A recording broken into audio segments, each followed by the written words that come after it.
Bien, este es un tema que vamos a seguir desarrollando poco a poco en distintas actividades, como charlas, talleres, cursos. La idea es profundizar en un tema que todavía sigue generando vacíos y todavía hay mucho por aportar.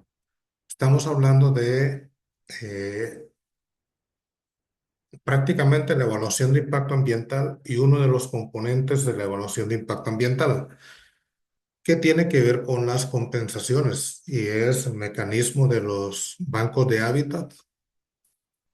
Simplemente voy a hacer una introducción y estamos hablando de las compensaciones. El tema prácticamente son las compensaciones y compensaciones en el contexto de los estudios de impacto ambiental en proyectos de inversión.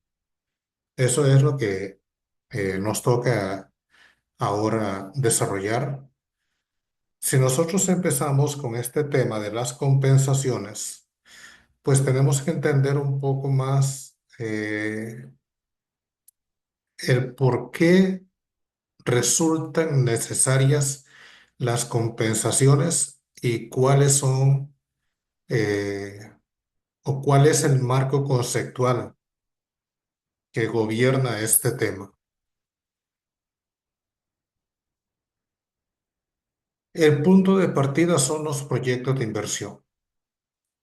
Eh, Cualquier país, cualquier sociedad necesita resolver un problema de producción de bienes y servicios. Necesita resolver necesidades de empleos, necesidades de ingresos y nos enfrentamos a unos dilemas importantes de tomar en cuenta. Uno de esos dilemas es que tenemos una población creciente. Cada vez necesitamos producir un poco más para poder abastecer el incremental de población. Y tenemos unos recursos naturales limitados. O sea, estamos en el dilema de tener que producir más con una base de recursos que cada vez son menos. Y ahí es donde surge la importancia de un instrumento que es la evaluación de impacto ambiental. Un instrumento que es por excelencia de los mejores en gestión ambiental. ¿Por qué decimos de los mejores? Porque es una evaluación que se hace previo al- a la ejecución del proyecto. O sea, es una evaluación observando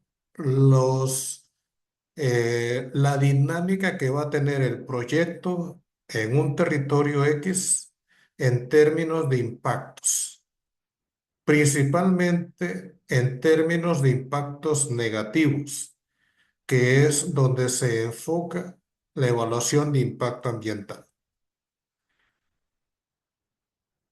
Necesitamos desarrollar proyectos, no podemos dejar de hacerlos, pero necesitamos lograr con los proyectos los fines para los cuales se desarrollan.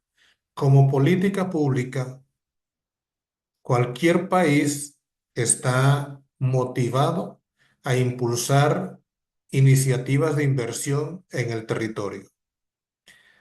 Y esas iniciativas de inversión que se configuran como proyectos tienen como propósito generar oportunidades, ingresos y empleos en los territorios. O sea, cualquier proyecto debería tener en su esencia ese propósito: generar oportunidades, generar ingresos, generar empleos en los territorios. Y además, que esos proyectos buscan el desarrollo y las mejores condiciones de vida para la población. Ese es el marco teórico de referencia con respecto al proyecto en cualquier territorio. Y un proyecto tiene dentro del compendio de requisitos dos requisitos fundamentales. Uno es la elaboración de un estudio de impacto ambiental. O sea, ese estudio que en nuestros países, en todos nuestros países, es un requisito, debe cumplirse para poder aprobar y darle la licencia al proyecto. Ese estudio busca evaluar los impactos biofísicos, económicos y sociales que va a tener el proyecto. Si ven, nos están invitando como profesionales a poder discernir sobre los impactos de un proyecto que no está en ejecución, que va a estar en ejecución, pero que no está. Y nos están pidiendo que hagamos un estudio de impacto ambiental de ese proyecto. ¿Qué significa eso? Que nosotros debemos proyectar esos impactos. Y para poder proyectar esos impactos, necesitamos tener claridad sobre aspectos claves como la zona de influencia que va a tener el proyecto,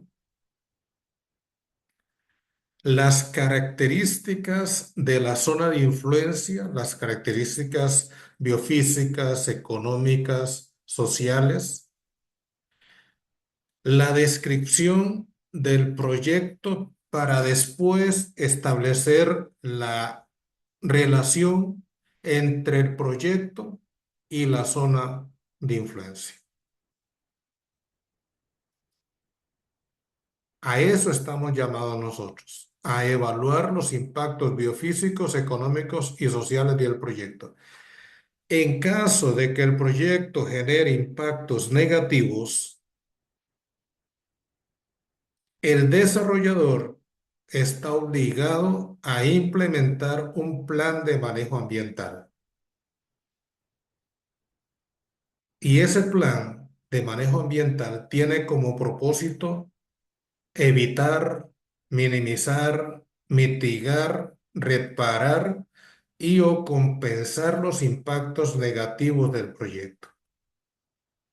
Entonces, si yo quiero hacer un plan de manejo ambiental de un proyecto, yo necesito tener un estudio de impacto ambiental que me diga a mí cuáles impactos van a ser negativos y esos impactos negativos que va a generar el proyecto, debo incorporarlos en un plan de manejo ambiental. Esos dos requisitos, además de otros que acá no los tomamos en cuenta, pero para esta discusión, estos dos son suficientes, son la base para empezar a darle forma al tema de la compensación. Hay tres momentos críticos en la evaluación de impacto ambiental. O sea, cuando nosotros queremos hacer eh, una evaluación de impacto ambiental de un proyecto determinado, lo primero que estamos llamados es a establecer las condiciones iniciales de conservación previas al proyecto, o sea, cómo está la zona de influencia. Bueno, antes tengo que definir la zona de influencia, pero digamos que ya la tenemos definida. Una vez que ya yo tengo claro la zona de influencia, el primer punto que yo debo resolver es cómo están las condiciones de conservación de esa zona de influencia.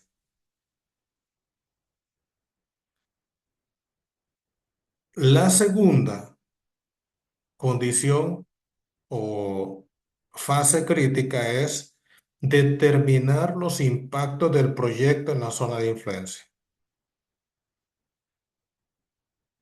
Y aquí en la segunda es donde estamos eh, integrando lo que es las características de la zona de influencia con la descripción del proyecto para poder establecer los impactos que va a tener el proyecto. Y una vez que tengo la segunda fase, yo tengo claro cuáles van a ser mis impactos negativos en el proyecto. Y por lo tanto, debo evaluar el manejo que yo le voy a hacer a esos impactos negativos. Entonces, necesito una condición inicial, cómo están las cosas en el territorio antes del proyecto, una condición proyectada de cómo van a ser los impactos que va a generar el proyecto y una propuesta de un manejo de esos impactos de los negativos. Entonces, si lo vemos de esa manera, el punto inicial es establecer la condición, la línea base que llamamos de un proyecto, que es este contorno azul. Ese contorno azul me está diciendo a mí cómo está la zona. Y si yo veo esa gráfica, si yo la veo, eh, nos damos cuenta que ese territorio no está en óptimas condiciones, que la brecha entre el contorno azul y el contorno externo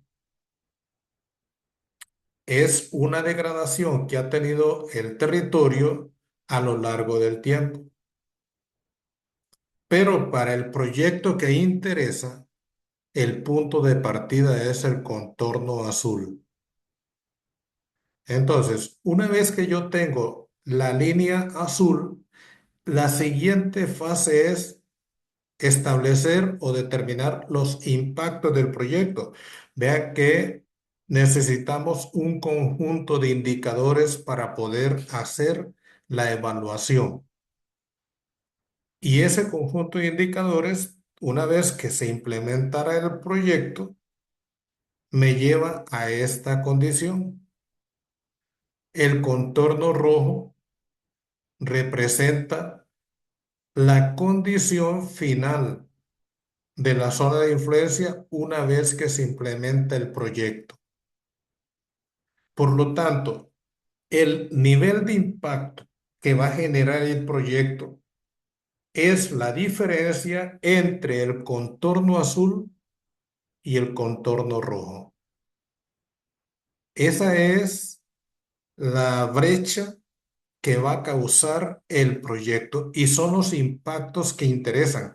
Ahora, como la curva roja se movió hacia el interior de la gráfica, lo que me está diciendo es que hay un deterioro en la zona de influencia.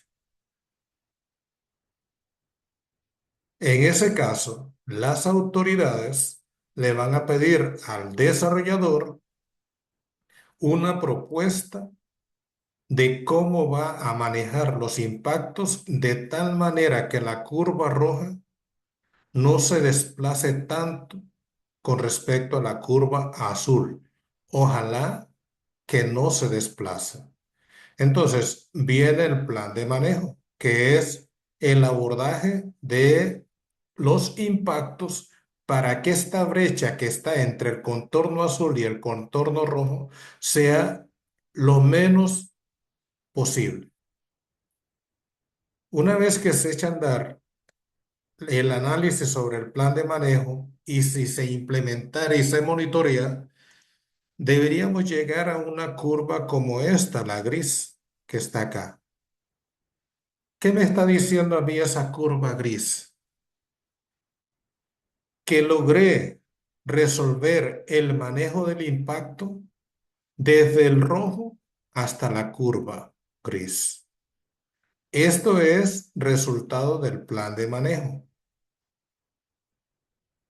Como ven, eso obliga a tener un sistema de monitoreo sobre cómo se está comportando la zona de influencia. Pero la brecha entre el contorno gris y el contorno azul no se logró resolver. Y esta brecha es la que hay que buscar una solución y esa solución es a través de las compensaciones. Esto es lo que se viene a abordar en lo que es el mecanismo de compensaciones, que es abordar el impacto residual. Es decir, que ese impacto residual no se logró resolver con el plan de manejo. Por lo tanto, hay que compensarlo. Y ahí es donde surge la búsqueda de entender esto. ¿Qué vamos a hacer con el impacto ambiental negativo? Primero, un plan de manejo ambiental, ya que es el primer compromiso del proyecto. Evitar, minimizar y mitigar y reparar los impactos negativos. Ese es lo que está detrás del plan de manejo ambiental. Esto está separado, aunque dentro del plan de manejo también está esto, pero está separado por la presentación, que es lo que llamamos impacto residual. Es aquello que no logró resolver el plan de manejo y por lo tanto se convierte en aquel impacto que debe ser compensado. Ahora sí, ¿qué entendemos nosotros por la compensación? Ya que es un instrumento jurídico técnico, o sea, tiene que estar dado por las autoridades, regulado de tal manera que alguien marque la pauta a seguir. Y esa compensación lo que busca es resarcir por pérdidas ambientales irremediables. Irremediables es porque no se pudieron resolver con el plan de manejo, producidas por los impactos de proyectos de inversión. O sea, asumimos que hay unas pérdidas que no se pudieron remediar. Y esas pérdidas son las que dan pie a la compensación ambiental. Compensar implica, por tanto, proveer de un beneficio a alguien en restitución de un daño o perjuicio causado. Eso es lo que está detrás. Entonces, alguien sufre un problema o una pérdida de calidad o de bienestar debido a que otro tuvo un beneficio. Ese otro es el desarrollador. Ese desarrollador, como mecanismo de compensación, busca generar un beneficio a aquellos que sufrieron el problema.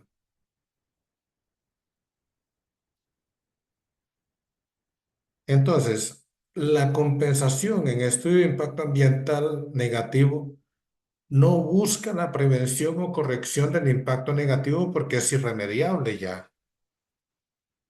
O sea, hagan de cuenta ustedes que para poder construir un hotel grande de 500 habitaciones hay que deforestar 3 hectáreas donde va toda la infraestructura.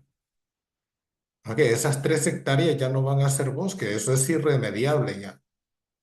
Entonces, la compensación no busca prevenir o corregir el impacto negativo, sino que busca proveer una medida con valor equivalente al valor perdido o disminuido.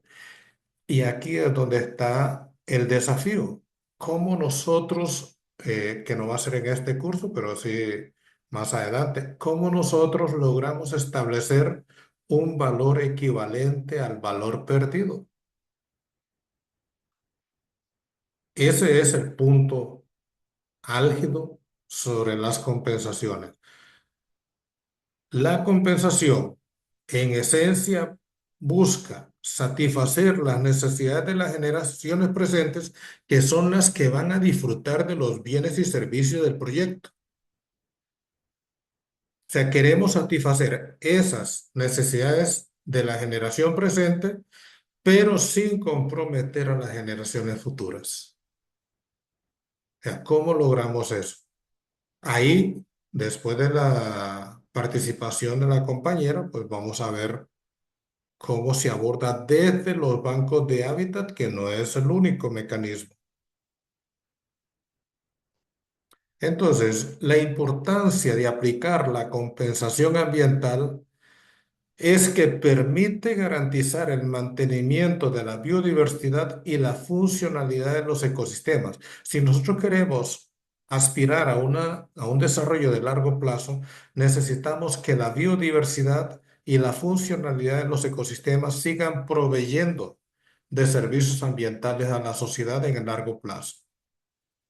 Y como instrumento de gestión debería incluso abogar por una ganancia neta ambiental. Ojalá que la compensación sea tal que ni siquiera sea equivalente, que sea mucho mejor que la misma equivalencia. O sea, que a la hora de compensar se logre un resultado más favorable que lo que se proyectó con la pérdida. Entonces, esto que está acá es lo que nos motiva a entender cómo lograr por lo menos una compensación equivalente y en lo óptimo una compensación más que equivalente. O sea, que genere una ganancia neta ambiental. Nos enfocamos en la parte ecológica. Pero en los estudios de impacto ambiental también hay compensación ambiental, compensación social y compensación económica. Estas no las vamos a abordar ahora. Nos vamos a enfocar en esta de acá, de la ecológica. La palabra ambiente en los estudios de impacto ambiental tiene una interpretación que involucra a estos tres grandes componentes. Así que vamos a abordar esto. Aquí termina mi charla. Yo voy a darle espacio a mi compañera. Gracias. Bueno, gracias por la presentación, gracias también por las explicaciones de fondo. Como lo decía el profesor Gerardo, yo trabajo para una compañía que se llama EIATEC. En este momento vengo pues a hablar de parte del consorcio BH. EIATEC hace parte del consorcio BH, ya vamos a ver cuáles firmas más integran el consorcio.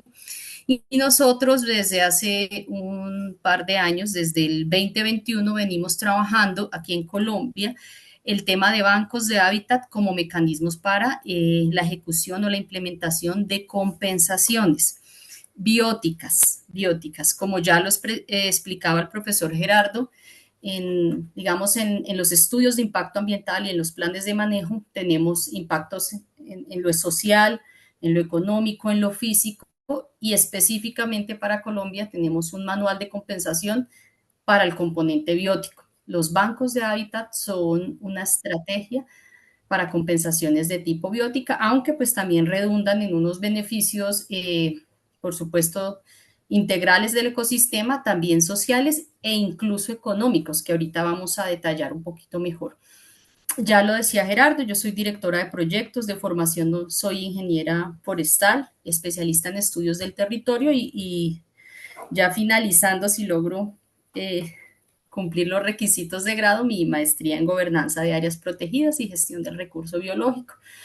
Más de 15 años trabajando en consultoría, primero formulando planes de compensación y de inversión forzosa de no menos del 1%, y los últimos años ejecutando, porque los que trabajan, los colegas que están en este medio, sabrán que cuando uno formula, tiene unas ideas a veces algo románticas, difíciles de aterrizar en el territorio, pero cuando uno es, aparte de formulador, quien implementa o ejecuta estos proyectos de restauración o de compensación, pues se da cuenta que los retos son mayores. Entonces, digamos que eso nos ha permitido desde la compañía tener una gran experiencia porque formulamos, pero también implementamos esto en campo, entonces sabemos, conocemos como todas las aristas, la teórica, pero también la práctica. Yo traje una presentación muy sencilla, espero no aburrirlos y al final si quieren conversamos y nos devolvemos en lo que sea necesario para retomar lo que consideren pertinente. Les decía, el consorcio BH una organización que nació desde el 2021 y está integrada por tres organizaciones. Está la Fundación Batis, que es una fundación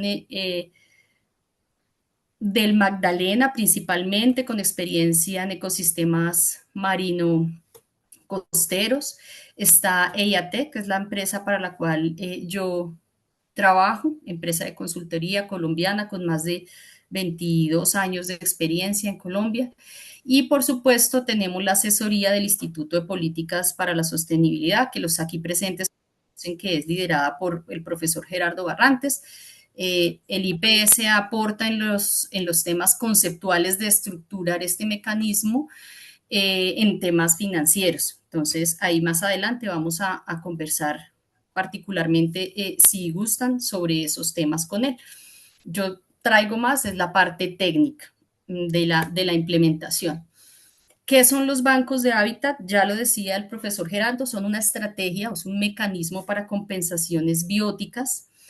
Eh, Recordemos, como bien lo explicaba el profesor, que las compensaciones surgen después de hacer la jerarquía de mitigación de los impactos. Es decir, yo formulo mi plan de manejo pensando en prevenir o mitigar o incluso reparar los impactos. Y esos impactos que yo no puedo ni prevenir, ni mitigar, ni reparar, los compenso, que son los impactos residuales. Ya nos lo explicaba muy bien Gerardo con su gráfica. Entonces, este mecanismo está pensado para evitar la no pérdida neta de biodiversidad. Es decir, recuperar la biodiversidad mínimo en lo que perdió, mínimo, y de ahí para adelante lo que se venga, que generalmente este mecanismo aporta ganancias adicionales. ¿Qué es un banco de hábitat? Esto está definido para Colombia en la resolución 1051 de 2017, aunque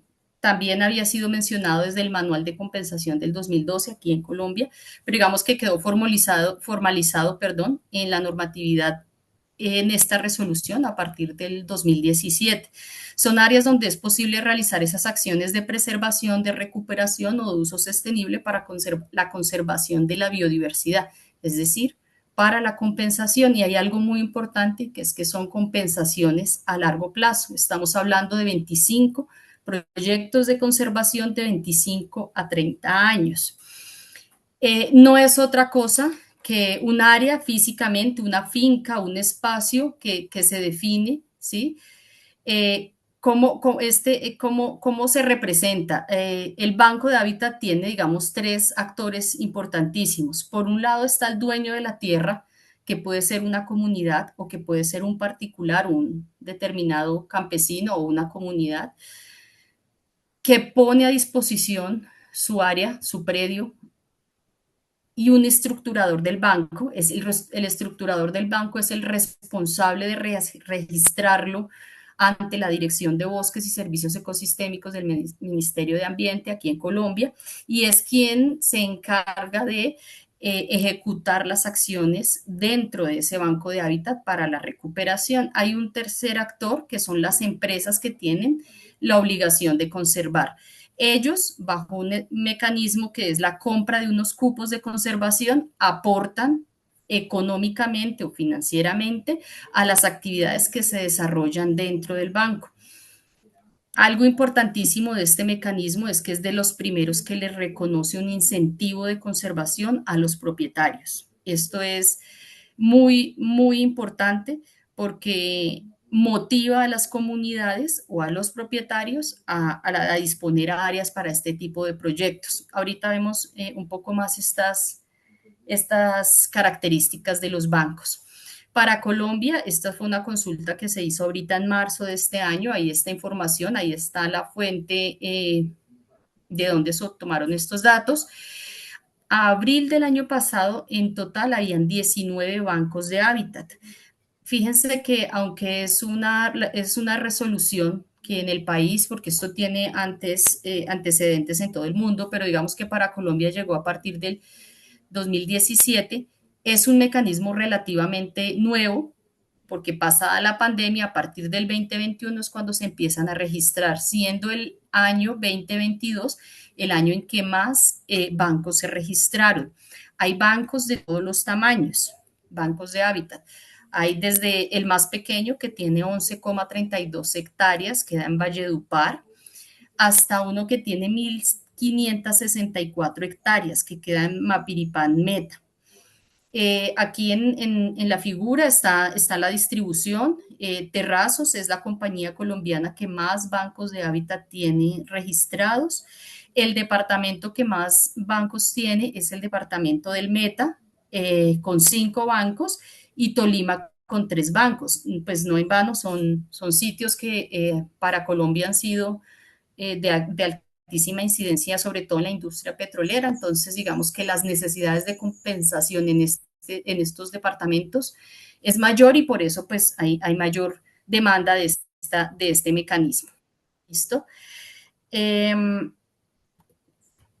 bueno, particularmente nosotros como el consorcio BH tenemos un portafolio nacional, está en nuestra página de internet, y nosotros tenemos un solo banco de hábitat registrado y operando, y tenemos 5 en lo que llamamos un portafolio. Es decir, no lo registramos aún porque estos registros requieren unas inversiones de presupuesto para la caracterización y para la misma ejecución de actividades al interior del banco, requieren una inversión altísima. Entonces nosotros nos hemos ideado algo así como un portafolio para registrarlos por demanda. Es decir, si algún cliente está interesado en uno de nuestros bancos, lo registramos para o con el compromiso de asignarle a él los cupos de conservación. Entonces, así funciona específicamente para el consorcio BH. Hay otros mecanismos para otras modalidades que tienen otras compañías, que ellos sí tienen un portafolio más amplio de bancos ya registrados. Nosotros en este momento los estamos casi que registrando por demanda, según la necesidad.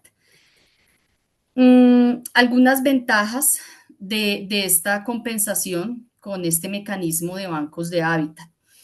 Primero que hay mayor probabilidad de éxito en el funcionamiento de esas medidas de compensación, porque al ser restauraciones ecológicas agrupadas, en términos ecológicos hay mayor éxito, hay menor tasa de mortalidad, mejor seguimiento, mejor adaptación, se generan mayores condiciones de microclima en el suelo, especies asociadas de fauna. Entonces, por eso se considera que son más exitosas estas compensaciones agrupadas que cuando hacíamos compensaciones aisladas de 1, de 4, de 10 hectáreas en parches, porque aquí estamos hablando de un área completa donde se agrupan varias compensaciones.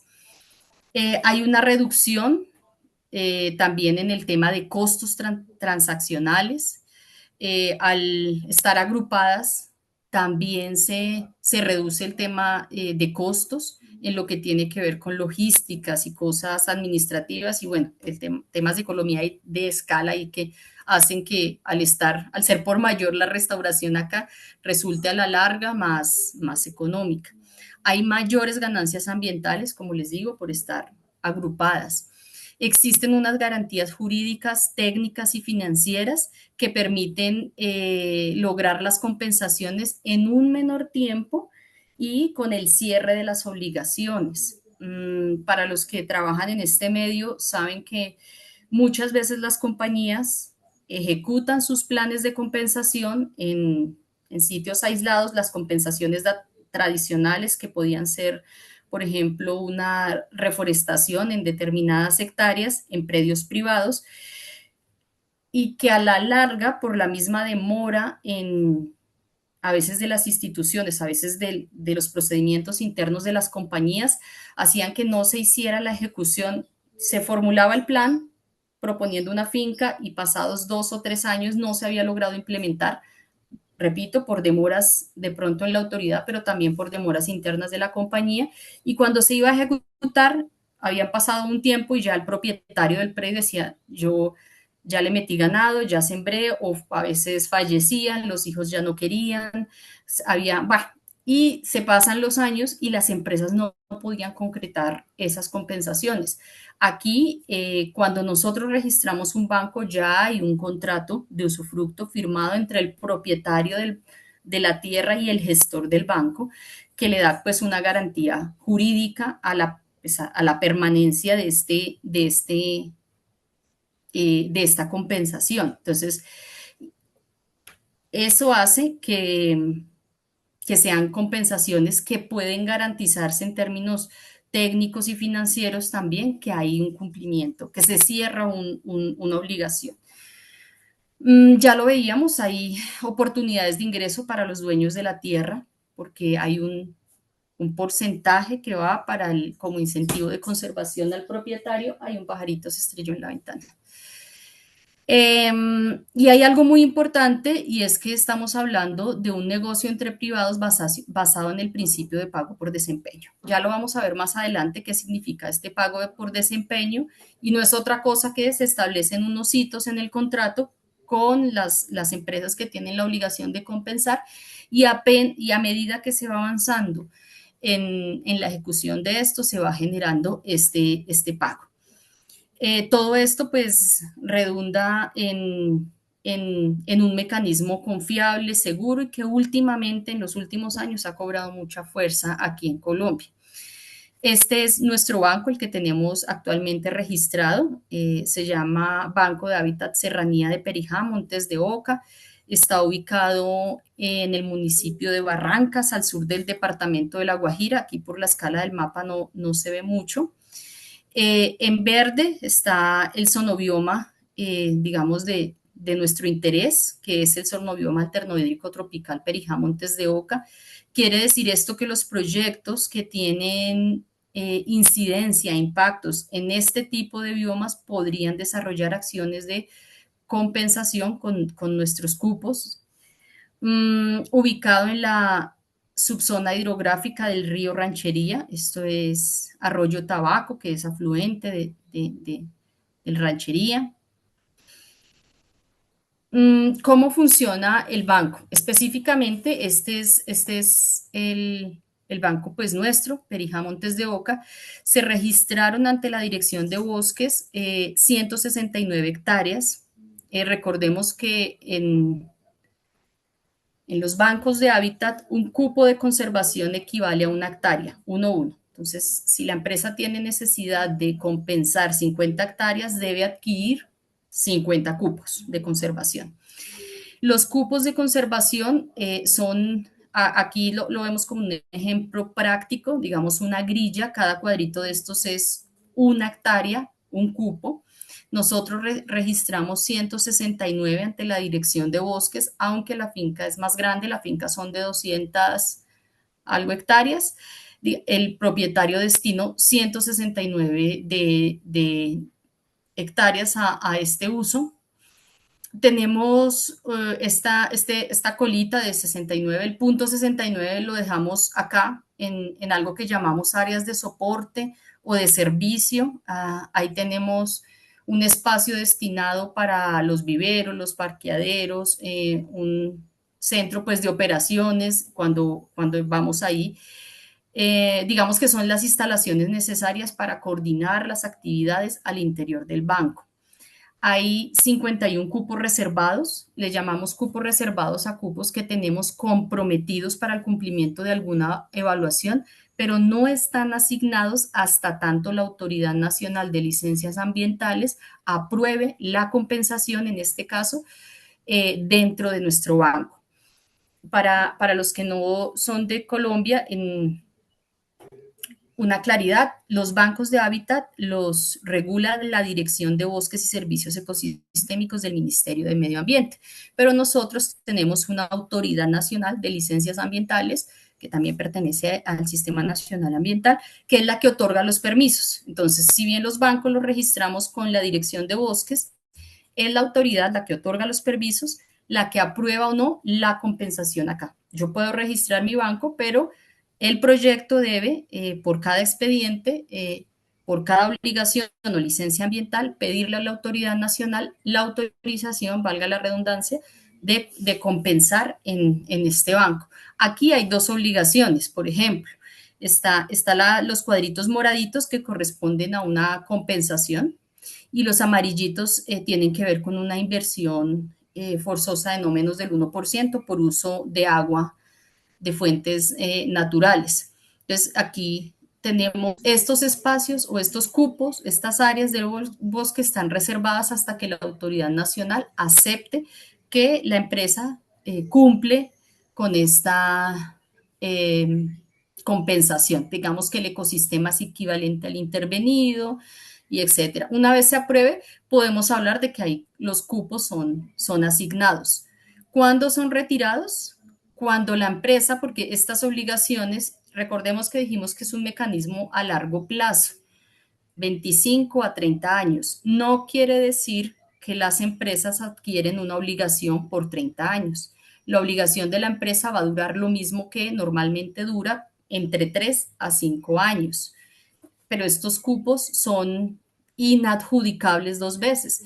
Si estos 51 cupos yo los reservo, los asigno y con ellos cumplo la obligación de determinada licencia, no los puedo revender después de 5 años. La Autoridad Nacional de Licencias Ambientales le hace seguimiento a la obligación, al expediente durante 5 años, da por cumplida la obligación al cliente, a la empresa obligada a compensar, y por eso se habla de cupos retirados. Cuando nosotros nos aprueben estos 51, serán asignados. Cuando cumplamos la obligación, esta empresa cumpla la obligación en 5 años, serán retirados. No quiere decir que eh, hasta ahí llegué. Es decir, las acciones de compensación, de restauración que vamos a ver más adelante, que se ejecuten dentro del banco son para todo el banco y se van a seguir conservando a largo plazo, aunque estos cupos ya no les haga seguimiento la autoridad de licencias ambientales. Se llama de cupos retirados porque los retiros de la oferta del mercado, digámoslo así, pero no se le retiran al banco ni se dejan de ejecutar actividades de manejo ahí. No sé si esa parte está como enredada o está clara, Gerardo, y seguimos. Eh, Pienso que podría clarificar un poquito más. ¿Sí? Está enredada. Eh, Como es un concepto para muchos nuevos, sería bueno, aquí dice alguien, favor repetir esa parte, porque es como Ok. la entrada y salida. Tal vez le ayudo para ver si le complemento un poco. O sea, eh, si una empresa está dispuesta a participar en los bancos de hábitat, pues tiene 3 a 5 años para poder ellos cumplir ante la autoridad. O sea, la Ante la autoridad autoridad, nacional. Ujú. pero el banco se mantiene por 20 30 años y ese Exacto, proceso lo tiene que llevar la empresa intermediaria, para decirlo así, que es la que exacto. El juega el gestor del papel, banco. Ujú. que es el que juega el papel entre la autoridad y el inversionista. En este caso, del que está presentando Nayibe, es el que lleva la empresa de IATEC, bueno, el consorcio, ¿verdad? Y lo que está diciendo es que aquellos espacios que se comprometen con un inversionista, durante esos 30 años no se pueden comprometer con otro inversionista, aunque el anterior haya cumplido su vida, digamos, a los 3 o 5 años. No queda disponible para otro.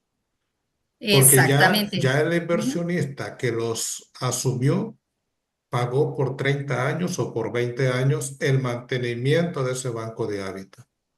No sé si le ayudé a... Exacto. Yo creo que dicho así, ahorita tenemos como un diagrama de flujo de caja, que es para que entiendan un poquito este tema, pero esto básicamente funciona así como está en esta tabla, es como el contador o el inventario de cupos. Yo tengo aquí 51 cupos reservados que hasta que la ANLA, que es la autoridad que asigna los permisos, no me apruebe, yo no puedo volverlos a ofertar. Supongamos que yo los presento a la Autoridad Nacional de Licencias Ambientales para cumplir, en este caso, una obligación de una compañía que se llama Drummond, ¿verdad? Si la ANLA dice que no se los asigna a Drummond porque el ecosistema no es equivalente al intervenido, supongamos que fuera así, estos cupos que estaban reservados vuelven a estar disponibles para que yo los ofrezca. En este momento, como está haciendo evaluación de parte de la autoridad, están reservados. ¿Listo? Y serán asignados cuando la ANLA me diga, le acepto que estos 51 cupos atiendan la obligación de Drummond. ¿Listo? Ahí serán asignados.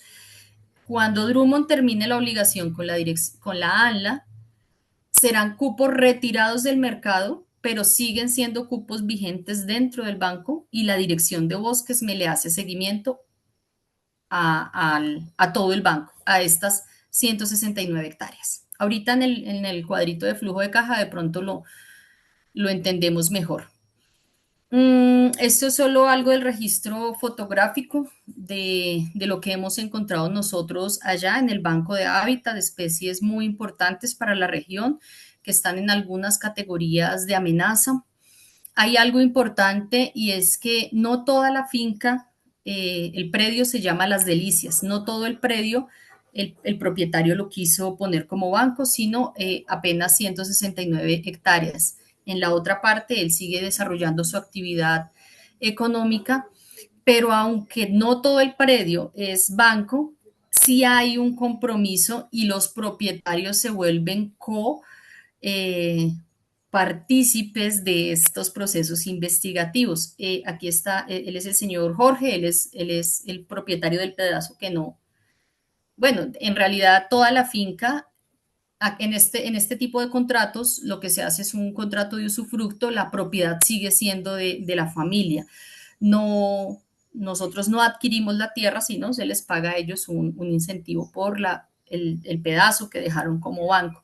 Pero ellos se involucran en actividades de conservación, entonces esto también es muy importante porque lo que empiezan ellos a desarrollar dentro de lo que no es banco, dentro de lo que ellos siguen utilizando del predio, siempre tiene implícito pues estos hallazgos que tenemos nosotros, se genera mayor conciencia en el tema de las actividades que ellos desarrollan, porque son más conscientes de lo que hay dentro de su predio. Entonces, esa parte es muy importante.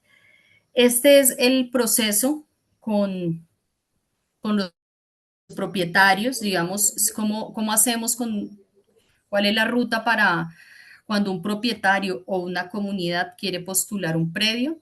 Nosotros tenemos diferentes canales por los que nos llega la información sobre la postulación.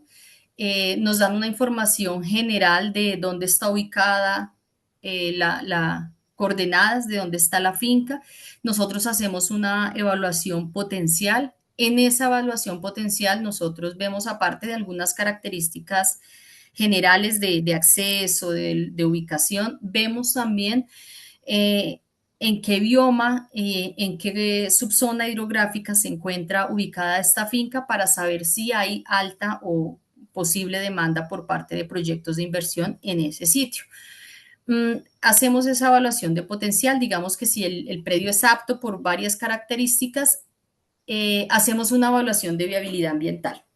Ahí sí, vamos al predio y miramos algunos aspectos ecológicos del sitio, de conectividad, de paisaje, de especies, bueno. También se hace una evaluación legal. Los predios deben tener su propiedad, digamos, saneada, sus escrituras, su registro en instrumentos públicos. Cuando se actúa en fincas que son herencia, entonces la familia debe destinar un representante de los herederos, que es el que interactúa con el consorcio para los temas legales y demás. Y digamos que surtidas estas tres fases, que haya potencial, que exista viabilidad ambiental, pero que también exista viabilidad legal, se firma algo que es un acuerdo inicial. Este acuerdo inicial es para publicar su banco dentro de nuestro portafolio, ¿sí? Es decir, ponerlo en la vitrina para que un inversionista diga, me interesa comprar cupos de conservación y ahí sí empezaríamos a hacer el proceso de registro con la dirección de bosques del Ministerio de Ambiente. Ese es como el proceso general con los propietarios. Con los clientes, recordemos que un cupo equivale a una hectárea, es decir, si ellos tienen una obligación de compensar de 40 hectáreas, deben adquirir 40 cupos de conservación. ¿Listo? Un cupo es una hectárea. Lo primero que nosotros vemos es hacemos una evaluación general de si el banco que tenemos aplica para los requerimientos de compensación que él tiene. ¿Dónde revisamos esto? En sus licencias ambientales y en todos los expedientes pues, que tenga ese proyecto, ¿sí? Saber de qué tipo son las obligaciones de compensación o de inversión del 1%, a dónde, en qué cuencas o microcuencas o biomas tiene dirigidas esas obligaciones. Entonces, ahí podemos saber si aplica o no. Cuando sabemos que aplica, nosotros hacemos una definición de unos hitos de pago y es una evaluación, es un acuerdo, digámoslo así, de cuáles van a ser los hitos de pago en el caso en el que la autoridad nos apruebe la inversión. Entonces, hacemos esta firma preliminar de este acuerdo y nuestro primer producto es entregarle a la Autoridad Nacional de Licencias Ambientales el documento con el que proponemos compensar dentro del Banco de Hábitat. Si la Autoridad Nacional aprueba, digamos que el resto del contrato, que son los demás hitos, cobran vida. Si la autoridad no aprueba, y ahí es cuando hablamos de los cupos asignados. La autoridad nos aprobó, le asignamos los cupos. Si la autoridad no nos aprobó, pues no pasa nada, ahí está en el contrato que si no hay ese primerito aprobado, pues nada, se cancelan los demás y digamos que hasta ahí llegó la parte legal, porque si la ANLA, que es la autoridad nacional que nos aprueba las licencias o una determinada corporación autónoma regional, no aprueba la compensación, el cumplimiento de la compensación en el banco, pues no, digamos que hasta ahí llegamos con ese proyecto de inversión.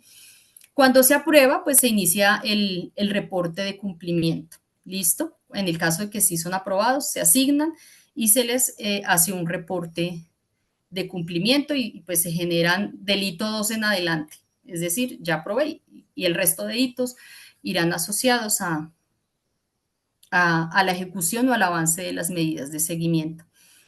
Esto más o menos nos puede tardar, si tenemos el banco registrado, de 6 a 10 meses.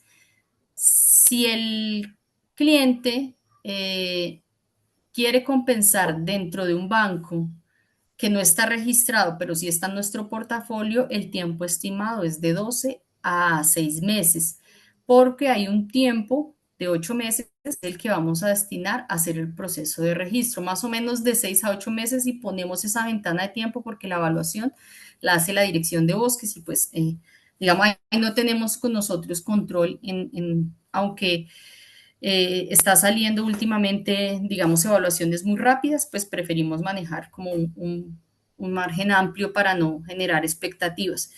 Quiere decir que si yo tengo una necesidad de compensación, lo veíamos acá, y ya está en mi banco registrado, puede tardar ese proceso de evaluación y de asignación de cupos de 6 a 10 meses.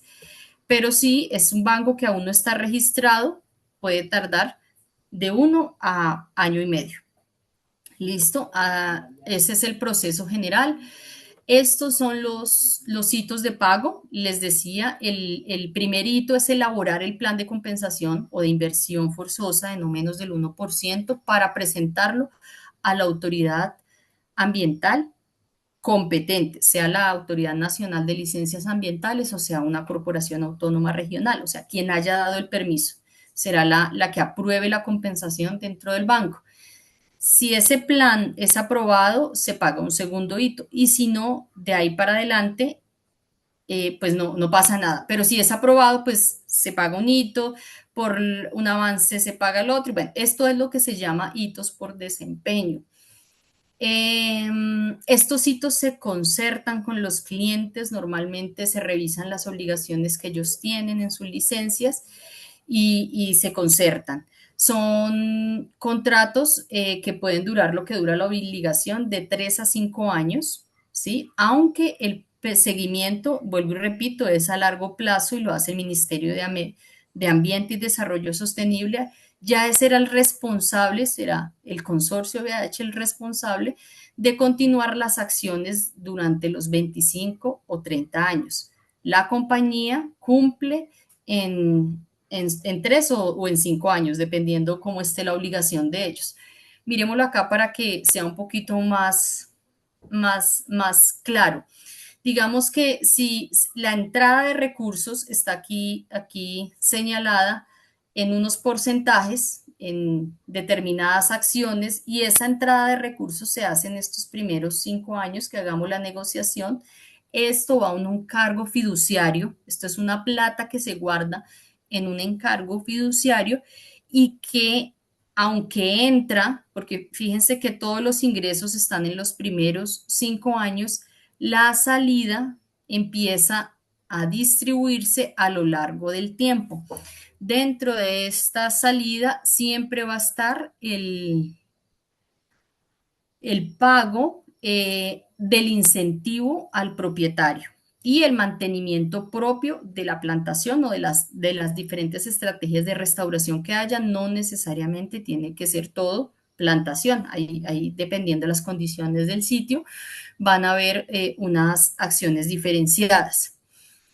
Digamos que en términos generales, la distribución de los costos normalmente de operación de un banco de hábitat, esto es estimado a partir de unos estudios a nivel mundial, se considera que aproximadamente el 34% se van en incentivos al dueño de la tierra, 13% al diseño y la administración, el 11% a las acciones o actividades de monitoreo y reporte y el 42% en actividades de manejo. ¿Listo? Estas actividades de manejo están previstas dentro de un plan operativo que está dentro del documento de registro, está incluido allá en la dirección. Este es el ejemplo del plan de trabajo, monitoreo y seguimiento que existe para el banco que nosotros tenemos registrado y tiene unas actividades, unos programas, digamos, unos programas generales y unas fichas operativas. Y aquí se establecen estrategias generales de gestión social, de entorno, también el tema del aislamiento, del cercado, que son acciones de protección. Hay unas estrategias de conservación de fauna, hay unas estrategias o unas acciones propias del proceso de restauración, ¿sí?